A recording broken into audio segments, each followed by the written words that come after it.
Welcome to Curito Connects. I'm your host, Jenn, and I've been conversing with friends around the world about life challenges and impactful moments.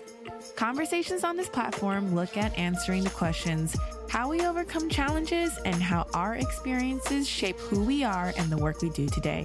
I hope this work can inspire you on your own personal and individual journey. Let's dive right in.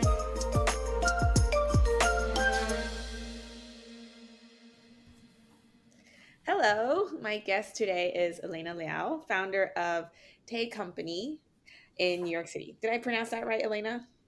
Yes, you did. Thank you. Hi, Yes, Elena. Good morning to you, sitting in New York City. Welcome to Curito Connect. I am thrilled to be able to connect with Elena through a few other mutual former retail corporate managing big box apparel retailers with no former background or association with Taiwanese tea except for her Taiwanese American heritage. Elena decided to leave corporate in 2015 and start her tea business with no prior experience at all. So you might have guessed it. Today, Elena is going to share with us what it took to make that switch and Tea Company in the Big Apple. Okay. Yes, that is the. It sounds scary when you summarize it like that. It felt so intentional and goal oriented, but it wasn't really that targeted, if you will, because that sounds a little scary. Let's drop everything and just start a new thing in New York City. So should I sort of give you a sense of how it was or what it was like to kind of leave the journey of leaving that my corporate job?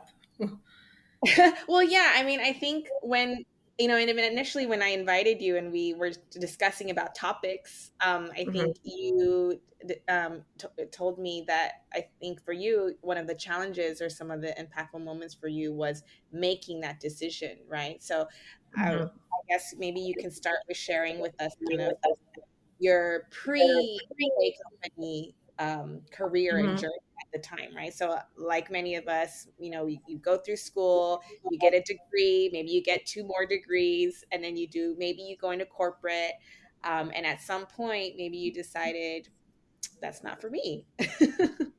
Right. Totally. Exactly, actually.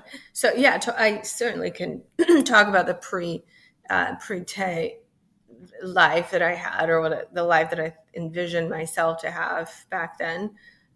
So when I graduated college, my school or my classmates or peers are very, I guess everyone's very sort of motivated, and everyone is mostly at the time, you're either a consultant, you're a banker, or you're a lawyer, or you're doctors. And these are sort of the respectable outlets after you left school. You have some job marketing that was kind of interesting. And I, in my trajectory growing up, I had some sort of fine art inclination. So I did some art program when I was a child in Taiwan, actually. It's like a special program just for in the local school system, just for art. And then I kind of developed some into it. But at some point I understood that I wasn't what nature gave me, like my genetics, is not what an artist is made of. An artist. Like I don't have very original point of view. So I can't be an artist, but I do for a long time understood that I have potentially a level I can appreciate beautiful things, right? I could be potentially a curator, or potentially I could sort of have an eye, you could put it that way, to seek out beautiful things. So I thought maybe I would do that. But then as you go through school, you really, I didn't go to an art school. My family's like, you shouldn't go to an art school. So I didn't even apply to go to any art school. So I wound up just getting a regular bachelor degree in communications and economics or whatever. It's the majors that for people who don't know what they want, that's what you major in, economics or communications. I was like, maybe I do both. This sounds like fine. And then I graduated thinking that I got into retail by accident. I had an internship that was in Taiwan. Actually, I did all my internships in Taiwan because I was visiting my family. And one of the interior designer that I interned in my high school years introduced me to her friend who does skincare, pharmaceutical skincare in Taiwan. And I worked with them, and they're basically like a vendor for like convenience store, pharmacy stores. So I kind of interned in that company in the world of retail. And so I did that for a summer. And then when I graduated, I got a job in retail, but has very little understanding of what retail really is. I just thought you would pay me and I can live in New York. Great. I'll take it. It was probably my only job that I got. So I was in this training program, and then, and I was like an assistant buyer for, a little bit. And then soon after that, I don't know what it is, like I'm good at math, or, like you kind of just, they moved me. So I became a planning person, which by that just means you work with the buyers and you work on budgeting and you manage the inventory and kind of the financial responsibility from a merchandise standpoint. It's kind of a role between buyers who's product driven and finance who's profitability driven. So I'm sort of the middle role. And I did that for 10 years. And in the middle of that, and I think from even starting off school, the idea is that I would just work for a big company and I would just climb the ladder and, kind of how I did school all along, and maybe be an executive one day, or maybe just, I don't know. In my early 20s, I wasn't thinking that much. And then midway through, it's 2008, I think maybe it was like 4 or 5 years into working. And then the financial crisis happened, and we basically everyone in retail, it was really bad. And I happened to sit at my desk. I went through a few different companies in New York, and the one that I was with during the financial crisis was Ann Taylor. And it's like a sort of like teachers actually wear a lot of Ann Taylor. It's like, I don't know if you know the brand. Yeah, I'm familiar with Ann Taylor. A nice conservative, but young kind of thing. And I happened to always sit outside of big vice president or president's offices. And during that time, what I saw was firsthand when things go south, like these executives are the first to go. Like I've seen maybe like 4 or 5 leaving, like walking escorted out of their office, not because they were fired, because they were laid off. And these people really had been kind of lived at Ann Taylor and brought up by Ann Taylor, and were the ones that kind of made been there for decades or more and raised their family on Ann Taylor. And I kind of started to understand that this idea of being a corporate career, having this corporate career track, maybe not something that I aspire to, because I saw how kind of easily you don't, as an employee, however ranking you are, there's a level of lack of agency that you can't really control. So that's kind of the start of it. And then also like rounds and rounds and layoff. And my team was, I don't know, 10 people, and then became me. And then my department was eliminated. I was laid off in the 4th round of layoff. This is happening. Like layoffs are happening every 2-3 months. It's a scary time. But that's sort of when I was laid off. I spent maybe 2 months looking for a job, my next job. But also kind of reconsidering, if I didn't do this, what would I do? I don't have particular skills. I don't have, I didn't really think about going to school, but just kind of thinking about what would be the next thing. And that's when I saw the 3rd wave of coffee come to New York. So Blue Bottle was one of them. Intelligentsia was one of them. And my friend was like, do you want to go learn how to make a pour over? I'm like, what's a pour over? And, that was like a very new idea in 2009. And so I got into it, and like I was unemployed. I had all the time in the world. So I'm learning how to make pour overs. I'm reading, about coffee beans online. And then but I'm drinking tea. I've grown up in Taiwan. You drink tea. My family is a big, heavy user, if you will. We don't really drink a lot of water. That's not so good. But everyone drank tea. And then I started thinking to myself, like, oh, maybe it would be cool as a fun thing if I do on the side, just like what if I make tea the same way that they make coffee, which is kind of a little nerdy, a little interesting, a little cleaner, very accessible. Like, what if I did that? Right. Because I, in all my office years, everyone would be like, what is that you're drinking? Like, is Uh, that like like in your everyone's drinking coffee and you're drinking tea, right? Yeah, I mean, I drink coffee too. I don't discriminate between my caffeines. Like, I'll have a coffee in the morning, but after I only have one because I can't really do more than one. And then afternoon on, I'm like tea all the way. And I usually have it in a mug, and tea leaves are in it. I'm just like drinking it like Chinese taxi drivers, like I just add hot water, and it's people see it and they're like, what is that in your cup? I'm like, it's tea, and they're like, is it? And I'm like, yeah. They're like, did you pick the leaves outside and put it in your But they're like, tumbler? where did you get this? And I was like, I don't know, my mom sent them. So because I now kind of forgot the details, but I remember during that time while I was still kind of looking for my next job, because you do need a job to live in New York, that I was starting to look at this world like maybe I can do something about it. And the one other thing that I felt that potentially this is a good idea is because I learned that when you're in corporate America, if you're good at something and you've done that thing, like in my background was planning, merchandise planning. If I was good at that, you just are stuck doing that. It's really hard for me to move around. I mean, I've tried to become a buyer. I moved from domestic business to international business when I had a different job. After the layoff, I worked for limited brands or L brands. I went from domestic Victoria's Secret, international Victoria's Secret.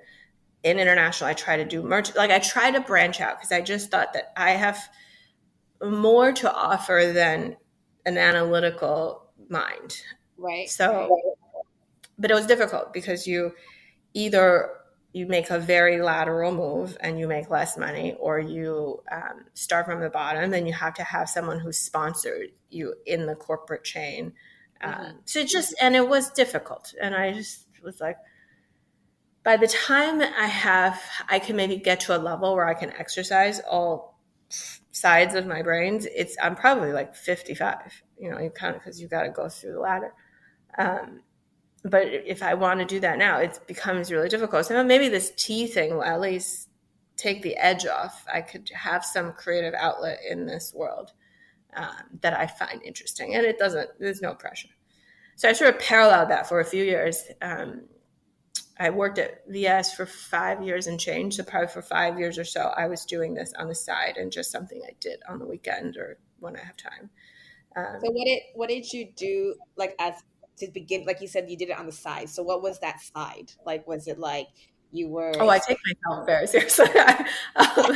It's highly, highly motivated because it was fun. Like, so the first thing I thought was, well, actually, I had a college friend that was supposed to do this with me. And she was in New York at the time that she was here when I was laid off. She worked in banking. She's still at an equity firm. And then as I was doing this, we were doing we're really good students, right? We like do all the research. We're looking at all the competitive brands. Like we do it like a school project, like a group Right, project. right. I don't know, whatever word class they have. And then, but and when it comes to, I don't know how it went. She moved to China. Her job sent her to Asia. So she left. She's like, I can't do this with you. I'm like, oh, it's okay. I have to. And then I had a job. So it's like, I actually put it away maybe like a year or two. But in the different time that I pull it out and was doing it, I realized that the world of tea, the more I learn about it. And it's funny because I drink all the tea the whole time, but I never really understood what exactly it is. I remember as a child, my parents would drive me to visit my grandparents, and you see tea fields. And I understand tea fields make tea, but I didn't know. Like, Google, literally the first thing I did was like Google what is tea and what is the difference between green teas, oolong teas, black tea, etc. So I understood, the more I learned, that the body of knowledge in the product is just too vast. There's a body of knowledge on the making of tea. There's a very large cultural elements to it. There is a big sort of servicing, kind of Yeah. The art. ceremonial, the The art, service. right, Yeah, yeah, of yeah. serving a tea.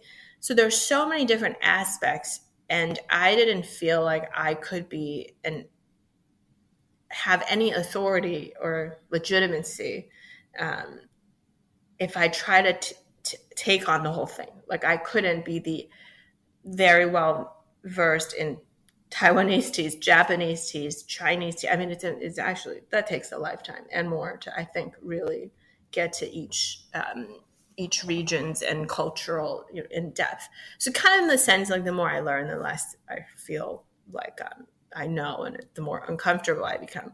So I thought maybe I'll hone in on just Taiwanese teas because I'm from there. We have really good access there. My parents live there. Um, my grandfather has a tea producing friend. Everyone has a tea producing friend in Taiwan, turns out. Um, so it felt like, oh, maybe I start there because at least Uh-huh. that's accessible for me to. And it's such a. I mean, if I look back, I don't think I'll do it differently, but it was really kind of a silly thing to do because Taiwan has the least commercial value Taiwanese teas in the West. Taiwan makes like less than 1% of the world tea production, small production. The teas are expensive. They're good, very Right. good. I almost want to throw in after you said that, like, if anyone is interested, they can watch the Netflix series, right? Yeah, yeah, yeah. There was a whole like Netflix series about Taiwanese tea, and I think they talk about it in that film too. Oh, did that? Oh, I didn't know. Maybe that's only available in Taiwan. I would love to watch it. Um, so that was kind of the point where I kind of hone in on, let me just do this one part, which is Taiwanese teas. And Taiwan is mainly known for oolong tea. So that is like, not let alone the smallest producing region, the most obscure and small commercial value at on the market category of tea. I'm like, that's the one I want. Um, so I, yeah, but it was fascinating. It was interesting, and I read and literally just there's no tea school. There's not. I spoke to some tea companies here. They'll tell you and they'll teach you what they know, but in a commercial setting to the best of their ability. But it wasn't like a school curriculum that you could follow. There's not a graduate degree anywhere that you could kind of look for this and learn. And so I just kind of had to be a thing. I visit people. I would go with my mom in Taiwan, and she would like look up resource for me, and we would literally when I'm in Taiwan, I'll visit these people. And then, so that's kind of the start, and then eventually, I start selling some teas for at the restaurants at the time. My husband now, but then boyfriend is a chef at these fancy restaurants, so he introduces me to these psalms, and I try to sell some Oriental Beauty. That's the one we sell to them, which is like a highly oxidized oolong from Hsinchu, from the northern part of Taiwan. And we were selling them to a restaurant. And because of that, I had to legally incorporate a company in order to have this Right. small Uh-huh. little financial transactions. The exchange. Yeah, take the legal exchange. So I did that. And then I went to this, my neighbor was running a business plan competition. And then my friends, who are all kind of in the same cultural group as the Taiwanese Merchant Association and young professional Taiwanese group called TAP. And they were running their like very first business plan competition. And my neighbor, who she lived in the same building, I still do actually. And she said, you should do it. Like you should compete. And I was like, I'll try.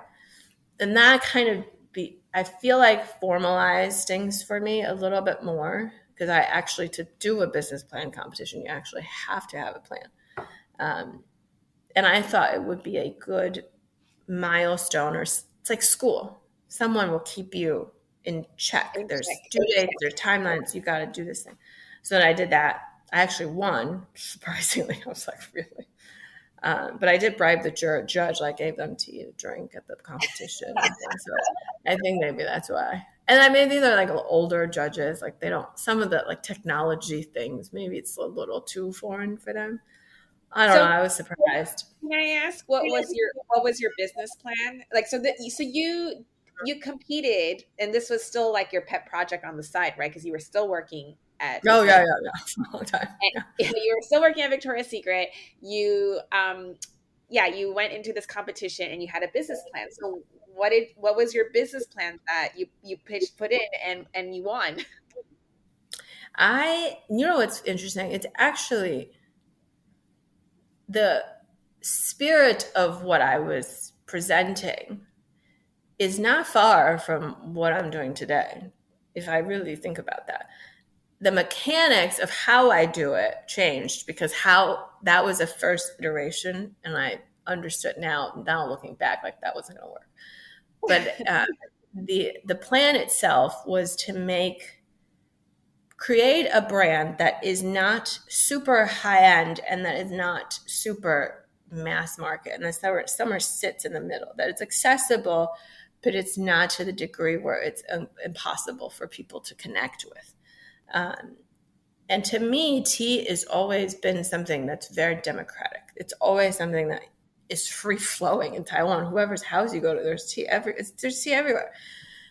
And so I didn't like how in New York at the time, or even US at the time, you either get really good quality tea from these like a handful, still kind of a handful, that are so kind of, not only are they expensive is not even really the reason that I was like, I don't really like that. It's hard to, it became spiritual and you have to have a little, cult is not the right word, but it just, it's not for your everyday person. It's exclusive. It's like an Right. exclusive experience. Not everyone can get access to it. Right. Maybe you need to read Chinese. You may need to have an obsession with Eastern culture, or you might need to have your chakras and the cheese all aligned before you can sort of commit to this company. So it felt a little hard. Then the other side is all tea bags, mass markets, whatever you find in the grocery store, and blended and scented and all bad. So I wanted somewhere in between, and I wanted the product and the brand to be very accessible. The same way I saw Blue Bottle, I saw these third way roasters and coffee companies are doing.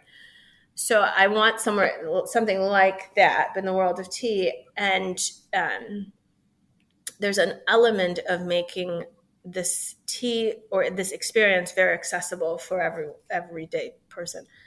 But I did it differently. In the business plan competition, I was like blending it with some rose petals or things to make it accessible, because that's what kind of Western palate is more familiar with on a very kind of foreign product, which is oolong teas. So I think in that sense, the mechanics or the spirit of like what I was trying to get at is pretty similar to what we do now. Right. Except I do it differently now. Now we actually, instead of doing blends and not super high quality teas, we bring very good quality Taiwanese tea here, because I learned that a palate is a palate, and they're the same everywhere in the world. If you give them very good product, they know. Even if you know nothing about tea, if I put a very good quality version and a mediocre quality, a human palate, whoever they are, wherever they're from, will be able to distinguish what is probably better than the other, 95% sure. And I thought, if there's so much mass market quality, mediocre stuff out there, let's bring in the really good stuff that's very hard to get. And then we trick. Yeah, go ahead. When, after you won the competition, when was it that you said, all right, I'm ready? I'm ready to... For a long time, I wasn't. Like, for a long time, I felt inadequate. For a long time, I thought, this is crazy. But I also had quite a demanding job in my corporate international job at the time. And I kind of had this struggle of, I want to spend more time on my own project, but I just didn't. I would work too much, and I wasn't even getting paid that much, quite honestly, now thinking back. And I just had this struggle, and I had this gut feeling in my corporate job that every new position, or even if I got promoted or moved to another category or moved to another desk, I would have this gut feeling like this is not fine, like this is temporary. I wouldn't even unpack my bag, if I move desk, I just leave them in the drawer. I don't even in the bags, because I just didn't feel like this is where it all needs to be for me. And I knew, even if I went out and looked for a new job, somehow I just had a gut feeling like this is not going to do it. And that took, business plan was maybe 2012. And this is by 2014 is when I'm really kind of getting to the edge of like, and I also was getting too stressed out for this job that I didn't really want it anymore. And the two people, one is my mother, the other one's my college friend. I had two separate conversations with both of them. And at the time I was 33. So my mom said to me, it's like, just give your tea thing a try. Because if you keep doing this, you hate yourself from feeling guilty either way, that you're not doing a good job in your corporate world if you're spending some time on this, or you feel bad that your corporate job's taking too much of your time, that you don't have a sense of self and you couldn't do the thing you wanted. So just take some time, or you can wait until you're 43. And to me, the idea of being 43 was very daunting. And I said, oh gosh, you're right. If I keep going, it's going to be 10 years later and I'm still doing this, back and forth. And then my other friend, her name is Mabel. Mabel told me that, Elena, like, we're going to work. Like, these girls like us, you're going to work for 60 years in our lifetime? Take 2 years. Think of it as business school. It probably costs the startup, it probably costs as much as business school. And or if you like to live in the mountains with the monks that make the tea that you like, or just go live there for a year. Like, we'll work. You'll find a way. Just think of it that way. And the trajectory is not as short as you think it is. And so those two conversations, I felt, really kind of put me in a place where I felt more comfortable to give up everything I know, health insurance, paid vacation, whatever, to kind of, maybe I'll just try this new thing.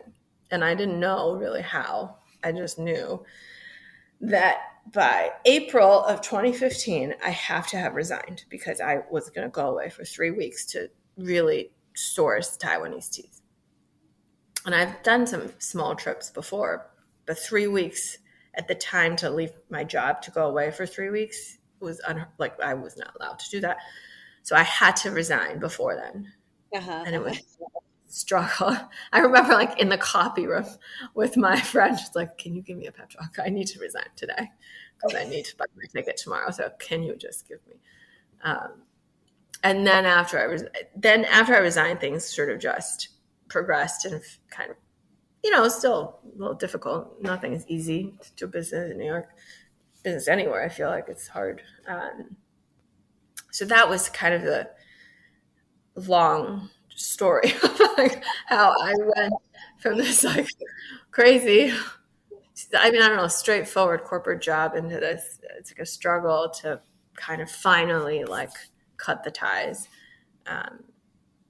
And I even let it run on. I resigned in March. I left in September because I was like, oh, I'll stay on to accumulate cash. 1 second, it's I feel bad, just kind of bye, see you later, So I stayed on for months after I resigned, but I did take that trip. And what did you learn on that trip? And how? And I guess another question I wanted to ask you was, when you did eventually leave in September of that year, mm-hmm. What and I guess your concept for tea was quite solid by then in terms of Taiwanese tea, oolong tea. In New York City, were you always going to have a shop, or were you just going to do online? In terms of how it went that way. I didn't know what I was really going to do, but at that time when I left, I knew, because I tried this different ways throughout the year, when I first incorporated and were selling to restaurants, I tried to sell it to other tea shops. And then I understood they don't care about oolong teas. Customers are not interested in this genre of tea because they don't know anything about it and they haven't tried it. And what's out there is not that great. So as a retailer myself, from that background, I thought like, I'm probably better suited if I am on the customer facing end. And I think that's where my strength, or what I like doing, not even strength, what I like doing more than, because if I left something I didn't really like to do something, I better do something that I really actually enjoy, or I think I can thrive at doing. Because if I, would just, then it make no sense. So that I need to be creating a brand to directly speak to the end use consumer instead of a tea company, and being their sourcing liaison of Taiwan. That to me, it doesn't sound very fun. Sounds like a lot of FDA and importation. That doesn't sound fun. Sourcing is fun. And so that brought me to creating a web online store, which I already had when I left the job.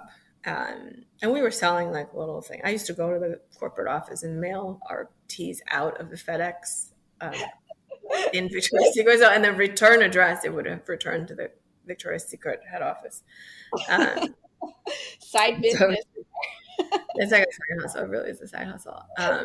And then when I left, I resigned in March, went on a trip in probably most of April, came back in May. And at that point, knowing what I knew, which is I need to be customer facing, the next thing I know how to do is I got to do this in person, because you can sell things online all you want, but like for something that is this obscure, right? Yeah. It's like oolong tea. I mean, not even Taiwanese people know what it is.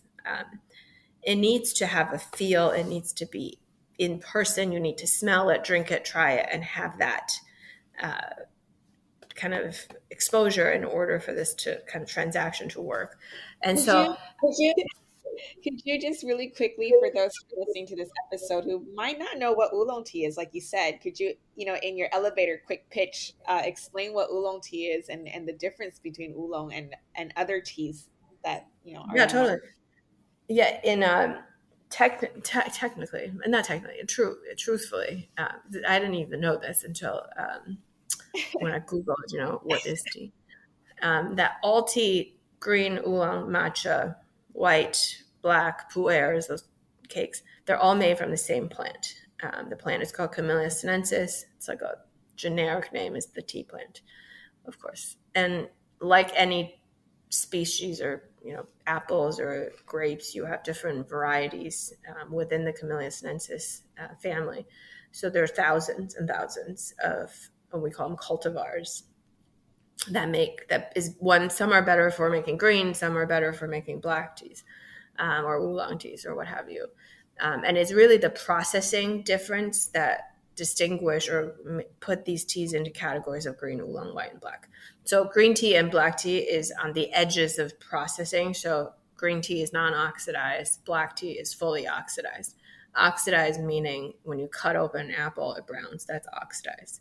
The oxidizing. When you pick the leaves from the stems from a tea tree, it browns. When you don't want it to brown, you want to make a green tea, you heat it right away and you kill the enzyme. It doesn't interact with the oxygen in the air. It stays bright green. Then you dry it. You've made green tea.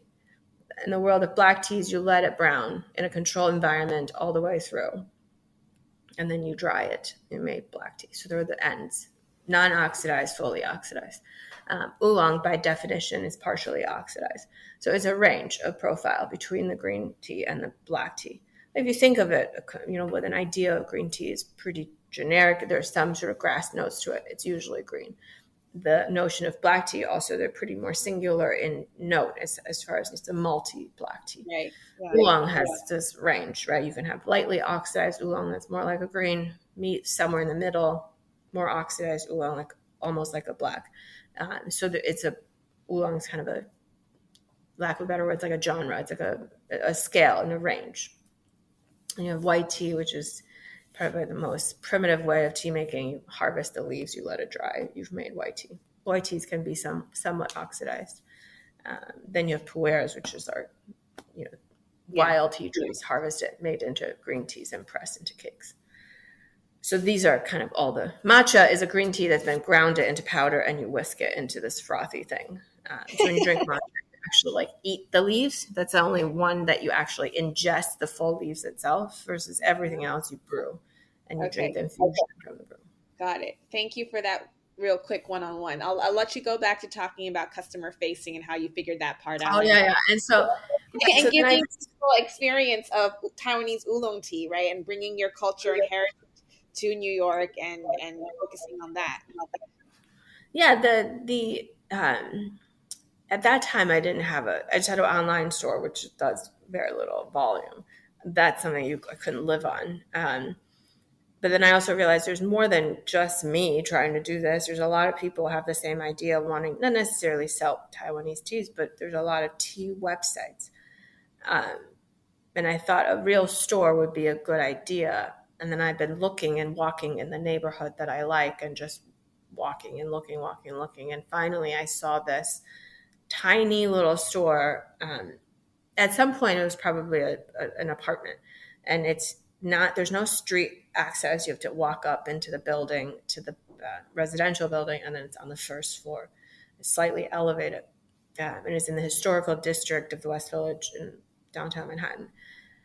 And I sort of felt that it was 300 square feet. It's tiny.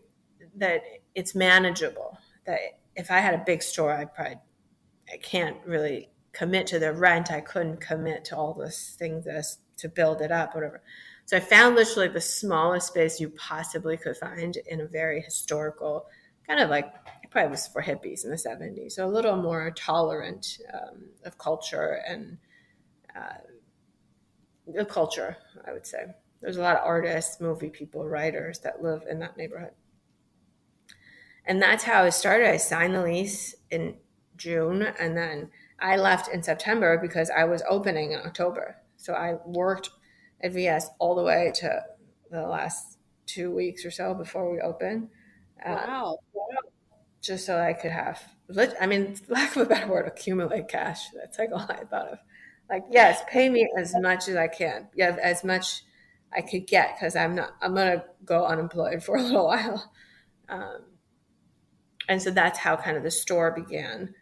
Once the store started, um, it was hard in the first year or two. Meaning, like you would have the store open doesn't mean people just because you have a store open doesn't mean people will show up. Right. But my husband, oh, at the time, I don't think did we got married really soon after, but he wasn't supposed to help me. We weren't supposed to do this together. He was supposed to just cook at different restaurants, and he just wound up between jobs, started helping me. What's that? He was supposed to be the chef in the relationship, right? Just continue to cook at different restaurants.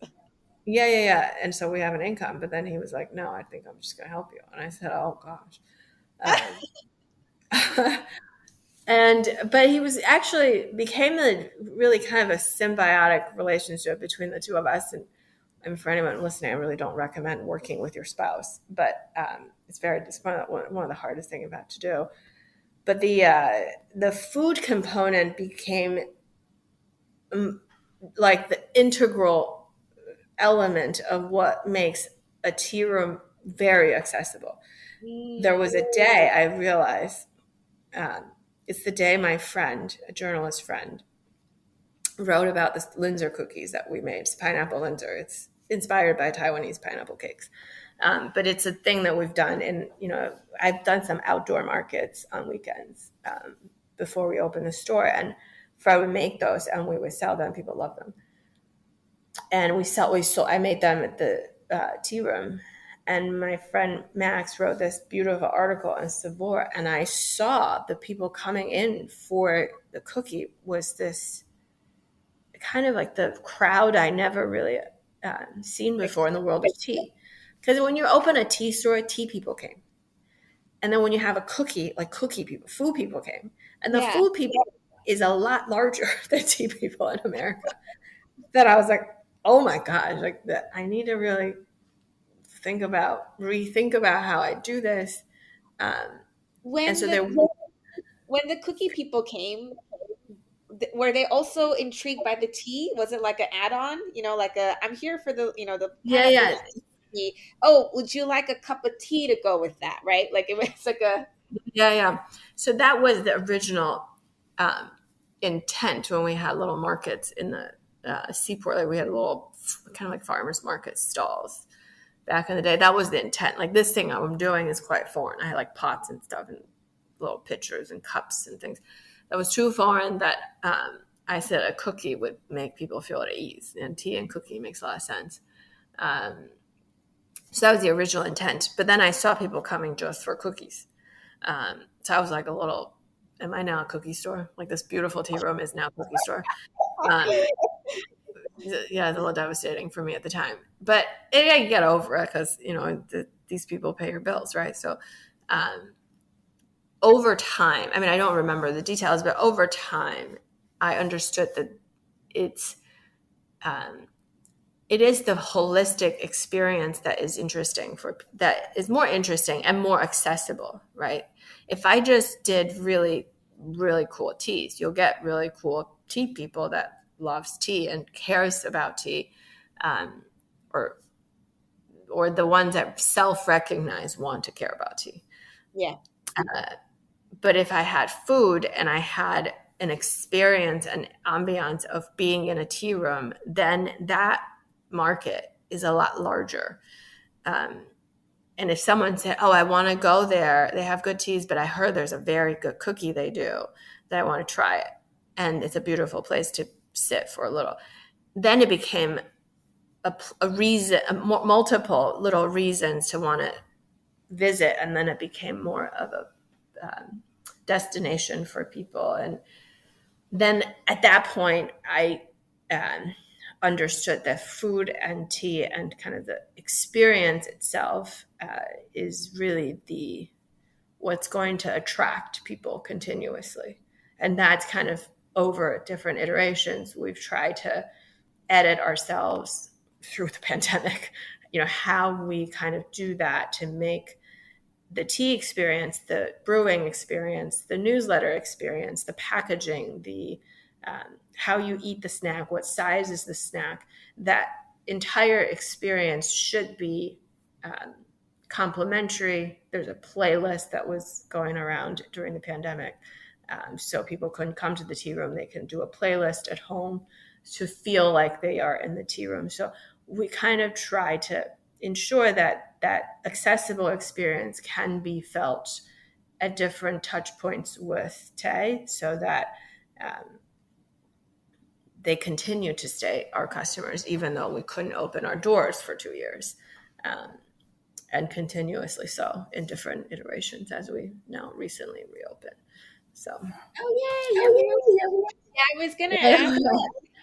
For a month now, I think. I was going to ask during the pandemic, that was another challenging period, right? Like in terms of like not being able to stay open. How do you have experience for your customers?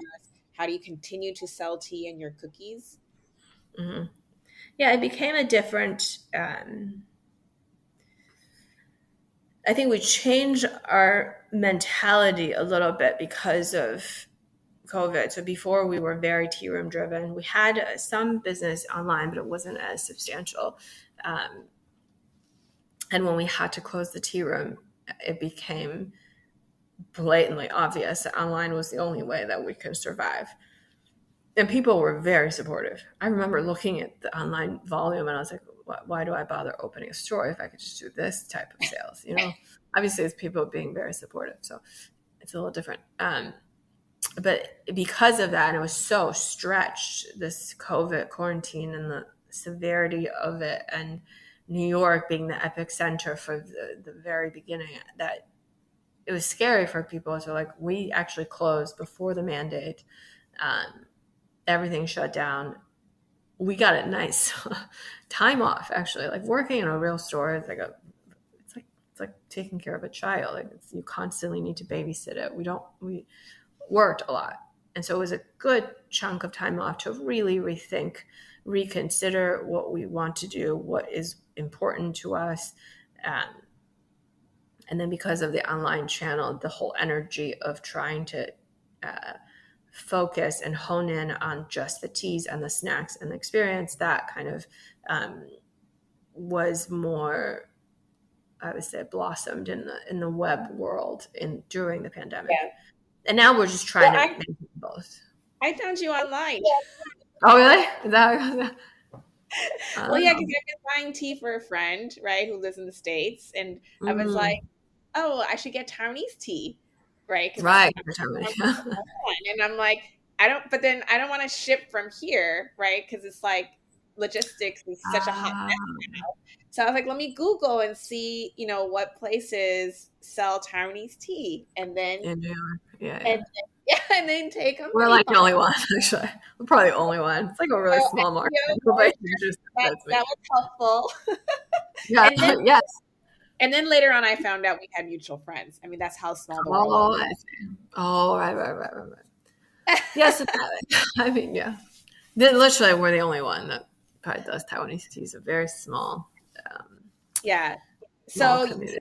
going back to when you said earlier about being niche, I mean, that is helpful, right? When I'm Googling Taiwanese tea and the fact that you can ship, across Hmm. the states or even internationally, that's great. It's Yeah, very I helpful. think actually, yeah, from a commercial, like if I had investors, if you will, they're probably like, "What are you smoking? Like this is like the smallest commercial value category you could put yourself in." And I say, "Yeah, that one, the one that nobody is interested. I want to do that one." Um, so I think from that point is a little like crazy, but because it was so specific, it's Taiwanese, it's oolong teas. It becomes, I think it became ultimately a defining characteristics for this particular experience. And there is no prior, I call it tea baggage. Like you've never, for most people in America, they know very little about Taiwan, number one. They know next to nothing with oolong tea for most of them. And so it became an independent entity where there's no baggage. So it's a Yeah, blank canvas for me to be able to kind of paint it and create that experience however I want it. And right. that was sort of worth leaving my job for because I was never going to get to do that in any capacity. But So that, I also like your branding and your packaging. I think it's a very nice way of like, for the westernized market, but you integrate a lot of Taiwanese elements to it. mhm. So I think that was really nice, like a nice touch. Yeah, so that was actually done in the same vein of, we want things to be accessible. So in that accessibility, as a person who doesn't speak Chinese or read Chinese character, you need to be able to pronounce the name of the tea so you can go back and find it. So all the teas, even though they all have Chinese names, most of, I would say 99% of it has an English name. And, if they try to find it somewhere else, there is the Chinese name or there is like kind of the scholarly name or what it's called within the industry that you can find. Or if you have a Taiwanese friend, you'll be able to find the same thing.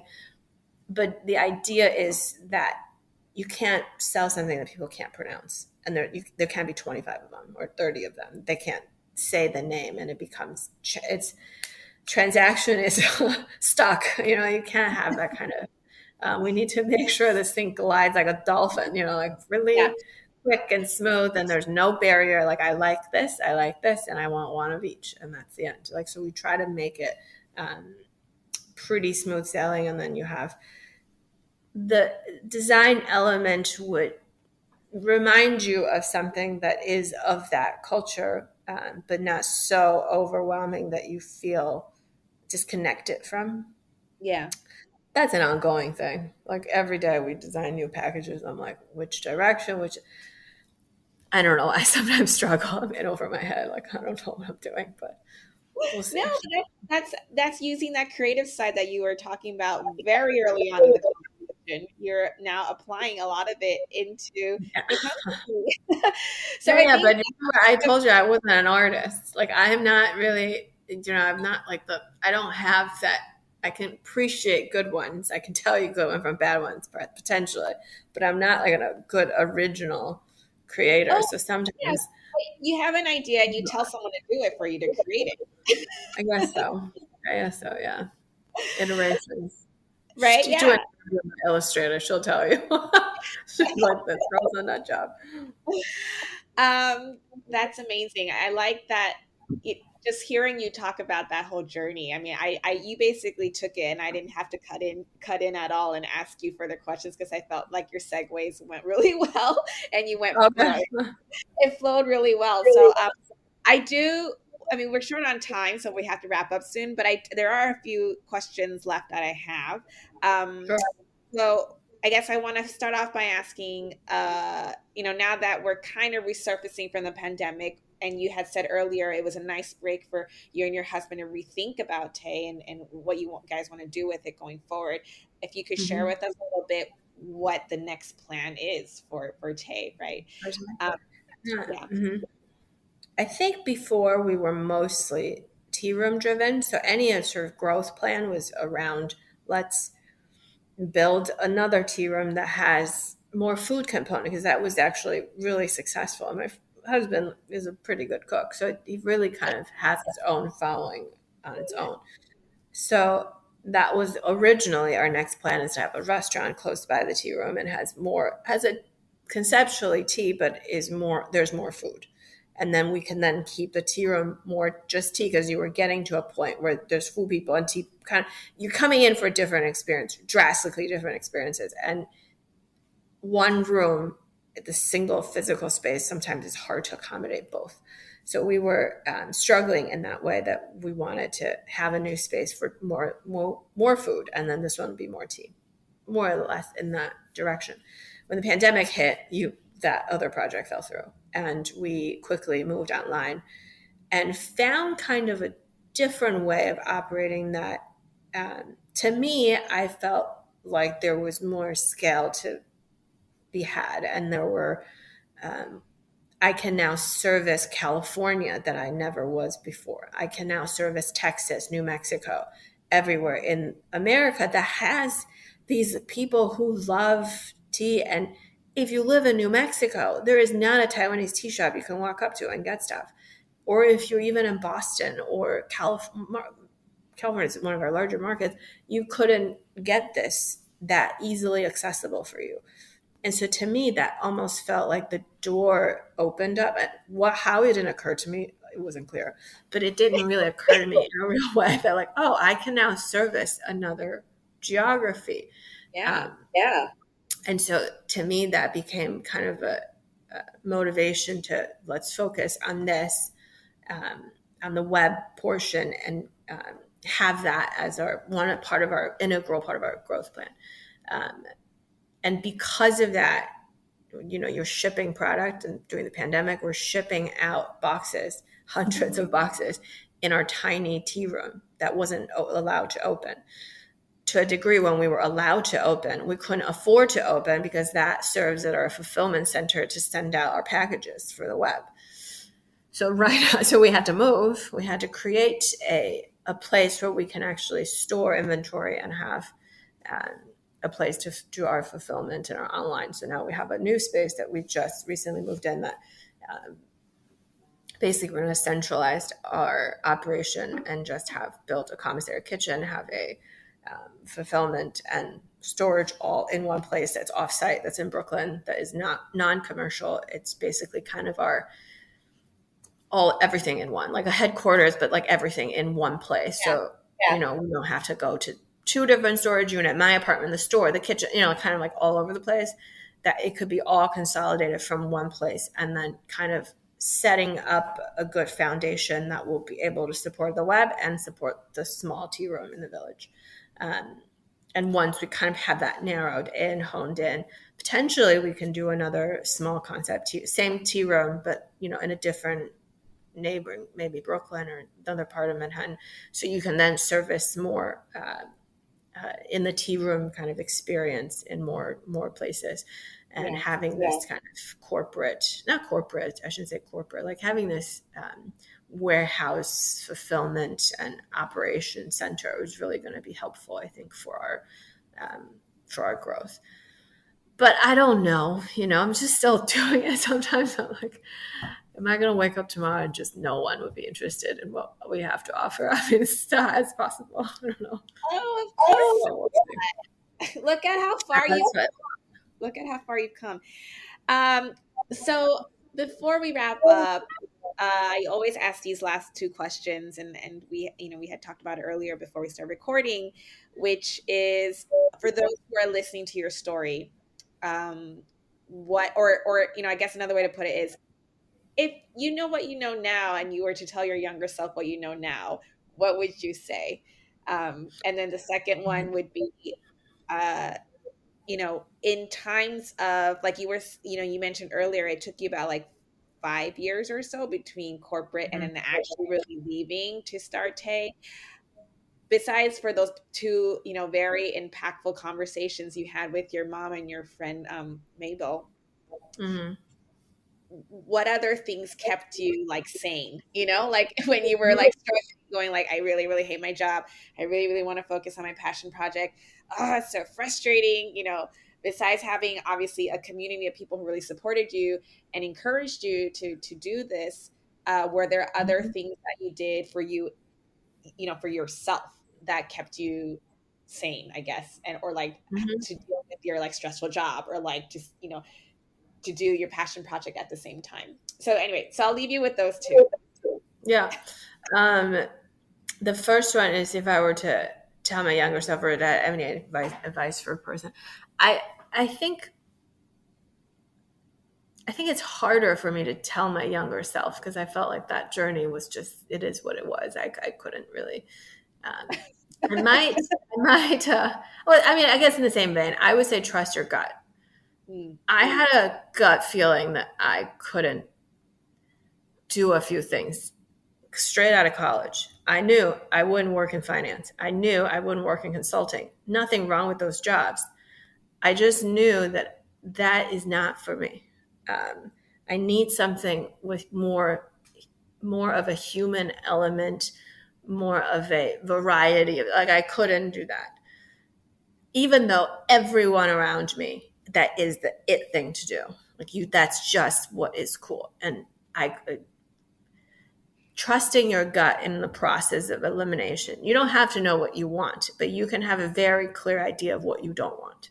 And that is good to have, and that is good to know, and that is good to exercise upon, meaning I will not do that role. I will not do. I don't know if this is like an aging thing, but I feel like as I got older, I tend to trust my gut more. Um, and I think even when I was much younger, there is an idea of what you think you're going to do. Like, as a child, I knew I would work in business. There was no question. I did all kinds of career, internships and what have you. But I knew that I was always going to live in the business world. Um, I knew that I wouldn't do things like banking and consulting, which is very different from knowing that I would be working in the business world. But I knew I didn't want to do that. So there's some sort of, your core self telling you things. And I encourage everyone, including, I should have been more courageous when I was younger, to listen to that voice and exercise upon that quicker. So I would say that. For anything I do to keep myself sane, I don't know. I think I don't actually quite remember how I got through the days that are really stressful for work. Um, in fact, I potentially, when I was very stressed out at VS, I would channel my energy onto my project, and that is a sense of relief for me. And I still had a social life, more or less. I would go out or have dinners and hang out with friends. But I do feel like, from an intellectual level, like that's what my break was, to work on my own thing, and that is a sort of what I like doing, and it became a struggle in the end, because I really thought that I could, like, maybe I really could do something with this. And you for did. kind of, yeah, we're still trying, still trying. Jury's still out. We're only kind of 6 years old. Um, but on a personal kind of well-being level, I do yoga, I do meditate. I was just at a run. Like, I do think keeping yourself active, uh, there's a lot going on in the world, like a sense of calm that my friend kind of got me into meditation, and that sense of almost like cleansing to me. It's almost like you're kind of the meditative practice. I don't do it well enough. You can ask her, but that it's almost like going to the gym. You're just really trying to circulate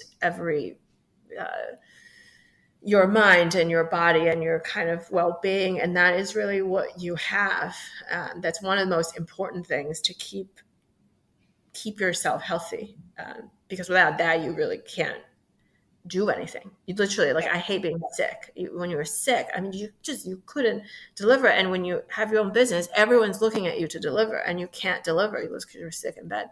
And so I keep my mask on, now even New York, you don't need the mask to open your tea room, but like everyone, all the staff wears the mask because you want to stay healthy as much as you can. So I would encourage anyone who, having stressful situations, and meditate, do yoga, exercise, run, or have some sort of a well-being, that time that's set aside, you do that for yourself. Right. Even if it's like watching a Korean drama, that makes you so happy, and it's such like a removing your attention to something else, that is for you, do it. Yeah. So set the time.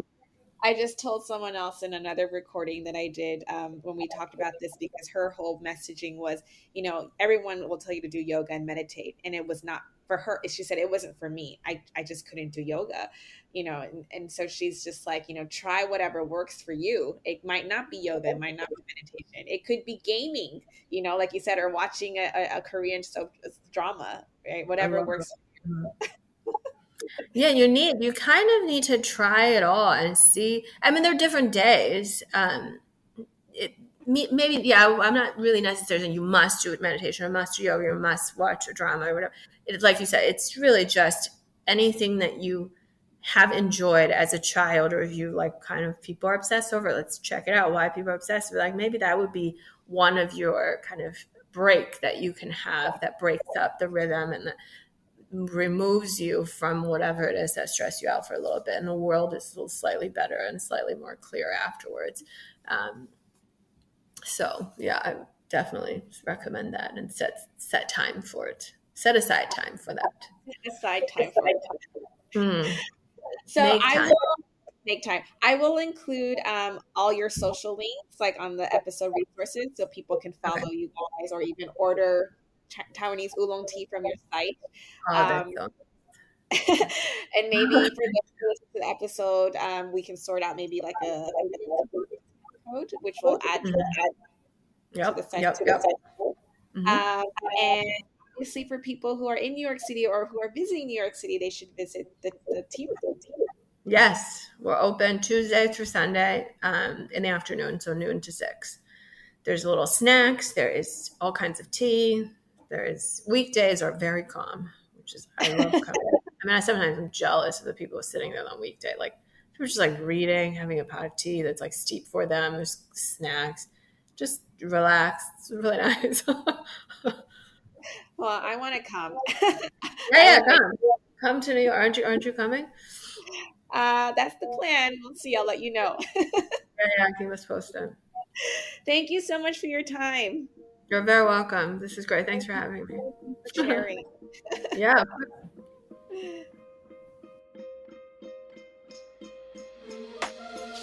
That's all we have time for today. Thank you for listening to Curito Connects. For more Connects content, collaborations, and discoveries set to inspire you on your own individual journey, please head to our website at www.curito.co. Until next time, stay inspired, and thank you for joining us at Curito Connects.